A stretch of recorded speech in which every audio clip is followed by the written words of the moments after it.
حضرت ابو ہریرہ رضی اللہ تعالی عنہ سے مروی ہے کہ رسول اللہ صلی اللہ علیہ وسلم نے فرمایا، وہ بہترین دن جس پر سورج طلوع ہوا جمعہ کا دن ہے۔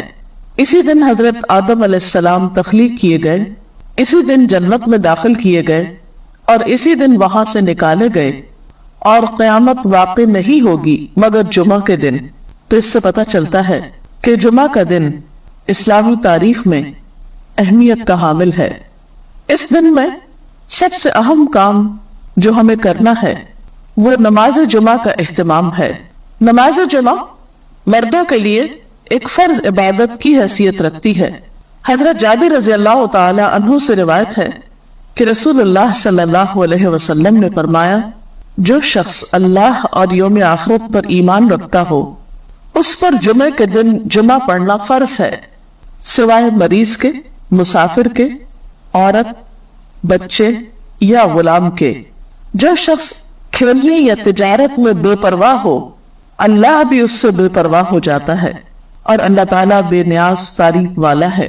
تو اس سے پتہ چلتا ہے کہ جمعہ اپنی نماز جمعہ کے اعتبار سے بہت اہمیت کا حامل ہے، اور سوائے شرعی عذر کے جمعہ کو چھوڑ دینا انسان کے لیے محرومی کا سبب ہے ایک بہت بڑی خیر سے۔ عام طور پر انسان تجارت اور کھیل کود میں مشغول ہو کر نماز جمعہ سے بے پرواہی برتتا ہے، لیکن ایسا کرنا خود انسان کے اپنے ہی لیے نقصان دہ ہے۔ جمعہ کا دن ایک خاص گھڑی ہوتی ہے جس میں انسان کی دعائیں قبول ہوتی ہے۔ حضرت ابو ہریرہ رضی اللہ تعالی عنہ سے روایت ہے، رسول اللہ صلی اللہ علیہ وسلم نے جمعہ کے دن کا ذکر کیا تو ارشاد فرمایا، اس میں ایک ایسی گھڑی ہے کہ جس مسلمان بندے کو وہ میسر آ جائے اور وہ کھڑا ہوا نماز پڑھ رہا ہو تو وہ اللہ سے جس چیز کا سوال کرتا ہے اللہ تعالیٰ اسے ضرور عطا فرما دیتا ہے۔ اور آپ نے اپنے ہاتھ سے اس گھڑی کے مختصر ہونے کا ارشاد فرمایا کہ وہ بہت لمبا یا طویل وقت نہیں ہوتا بلکہ وہ ایک مختصر سی گھڑی ہوتی ہے۔ مسلم کی ایک حدیث کے مطابق وہ گھڑی امام کے منبر پر بیٹھنے سے نماز جمعہ کے ختم ہونے تک ہے، اور ترمذی کی حدیث کے مطابق یہ گھڑی عصر سے لے کر سورج غروب ہونے تک تلاش کی جائے۔ اس سے پتہ چلتا ہے کہ یہ دو اوقات خاص طور پر جمعہ کے دن اہم ہیں جن میں اللہ تعالیٰ کا ذکر اور عبادت کی جانی چاہیے۔ نماز جمعہ کے علاوہ کچھ اور کام بھی جمعہ کے دن خاص اہتمام کے ساتھ کیے جانے چاہیے۔ ان میں سب سے پہلی چیز طہارت و پاکیزگی کا اہتمام اور اس کے لیے غسل کرنا۔ حضرت ابو سعید خدری سے روایت ہے کہ رسول اللہ صلی اللہ علیہ وسلم نے فرمایا، جمعہ کا غسل ہر بالغ شخص پر واجب ہے، یعنی اس سے اس کی اہمیت کا اندازہ ہوتا ہے۔ حضرت سلمان فارسی کہتے ہیں کہ نبی صلی اللہ علیہ وسلم نے فرمایا کہ جو شخص جمعہ کے دن غسل کرے اور جس قدر اس کے امکان میں ہو طہارت کرے، پھر تیل لگائے یا اپنے گھر کی خوشبو استعمال کرے، اس کے بعد جمعہ کے لیے نکلے اور دو آدمیوں کے درمیان میں جو مسجد کے اندر بیٹھے ہو تفریق نہ کرے، یعنی بیچ میں سے ان کو نہ کاٹے، پھر جس قدر اس کی قسمت میں ہو نماز پڑھے، پھر جس وقت امام خطبہ پڑھنے لگے تو چپ رہے، تو اس کے وہ گناہ جو اس جمعے اور پچھلے جمعے کے درمیان ہوئے بخش دیے جاتے ہیں۔ حضرت اوس بن اوس سے روایت ہے کہ رسول اللہ صلی اللہ علیہ وسلم نے فرمایا، تمہارے دنوں میں سب سے فضیلت والا دن جمعے کا دن ہے، پس تم اس دن مجھ پر کثرت سے درود بھیجا کرو، اس لیے کہ تمہارا درود مجھ پر پیش کیا جاتا ہے۔ اس کے علاوہ سورۃ الکہف پڑھنا۔ آپ صلی اللہ علیہ وسلم نے فرمایا، جو شخص سورۃ الکہف کی تلاوت جمعے کے دن کرے گا تو آئندہ جمعے تک اس کے لیے ایک خاص نور کی روشنی رہے گی۔ سورۃ الکہف 15ویں پارے میں ہے، اجر و ثواب کے اعتبار سے بہت بہترین سورت ہے۔ اس کی ابتدائی 10 آیات کے پڑھنے والے کے لیے فتنہ دجال سے محفوظ رہنے کی خوشخبری بھی ہے۔ ان آیات کو یاد بھی کر لینا چاہیے۔ نماز جمعہ ایک فرض نماز ہے۔ قرآن پاک میں اللہ تعالیٰ فرماتے ہیں، یا ایھا الذین آمنوا اذا نودی للصلاۃ من یوم الجمعۃ فسعوا الی ذکر اللہ وذروا البیع ذالکم خیر لکم ان کنتم تعلمون۔ اے لوگو جو ایمان لائے ہو، جمعہ کے دن نماز کی اذان دی جائے تو تم اللہ کے ذکر کی طرف دوڑو اور خرید فروخت چھوڑ دو، یہ تمہارے حق میں بہت ہی بہتر ہے اگر تم جانتے ہو، یعنی باقی تمام کام کاج چھوڑ کر عبادت کی غرض سے نماز جمعہ کے لیے مسجد میں حاضر ہونا چاہیے۔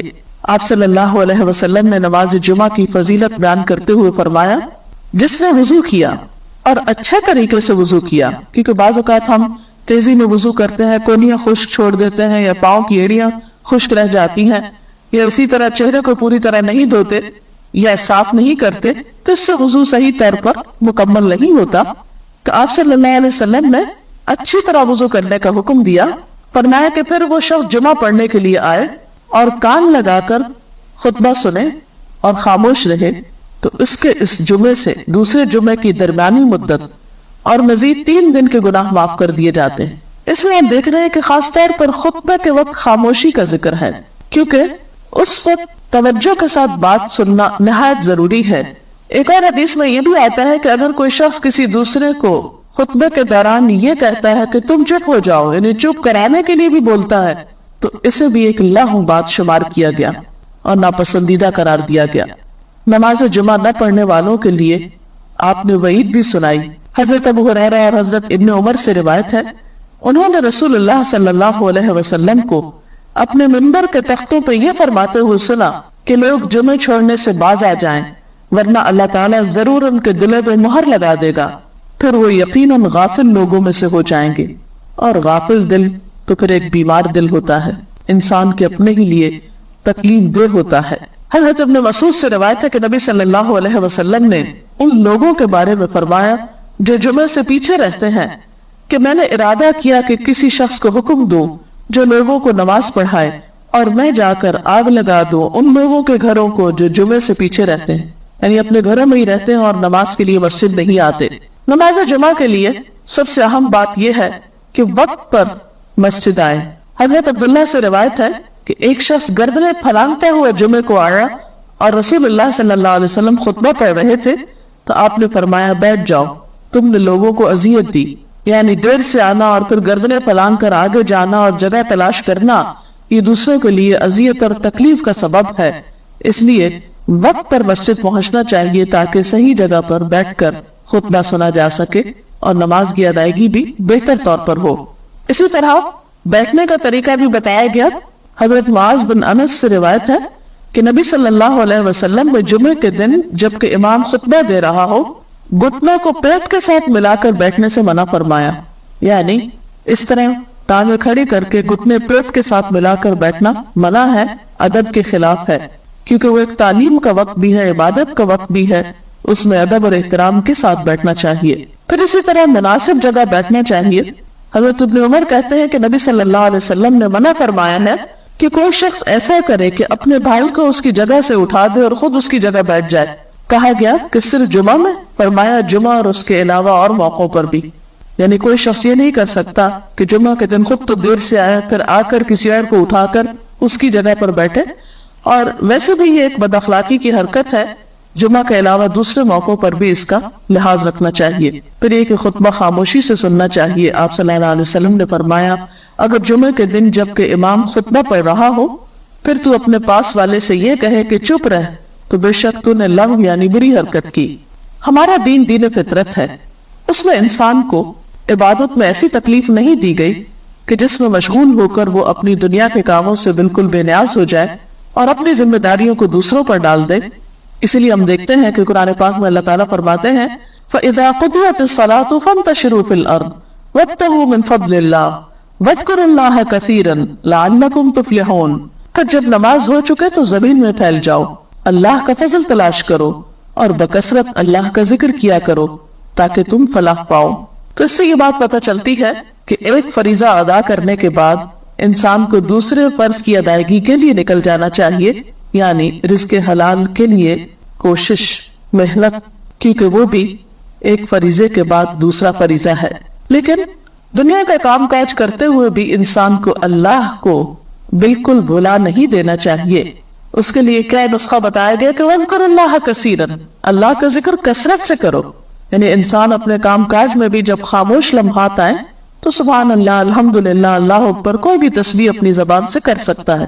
اس کے لیے کوئی باوضو ہونا یا قبلہ کی طرف منہ کرنا یا جائے نماز پہ بیٹھنا شرط نہیں، خواہ آپ چل کر رہے ہو، جوتے بھی پہنے ہو، آپ اپنے دنیا کے کام میں مصروف ہو لیکن خاموش ہو تو ساتھ ساتھ ذکر کر سکتے ہیں. مثلا آپ کسی فیکٹری میں کام کرتے ہیں, کسی ایسی جگہ پر کام کرتے ہیں کہ جہاں آپ کسی کے ساتھ کوئی بات چیت نہیں کرتے اور مسلسل خاموش کھڑے ہیں, تو خاموش رہنے کی بجائے ساتھ ساتھ اگر آپ ذکر کرتے رہیں تو وہ آپ کے لیے درجات میں اضافے اور اللہ کے قرب کا ذریعہ بنے گا.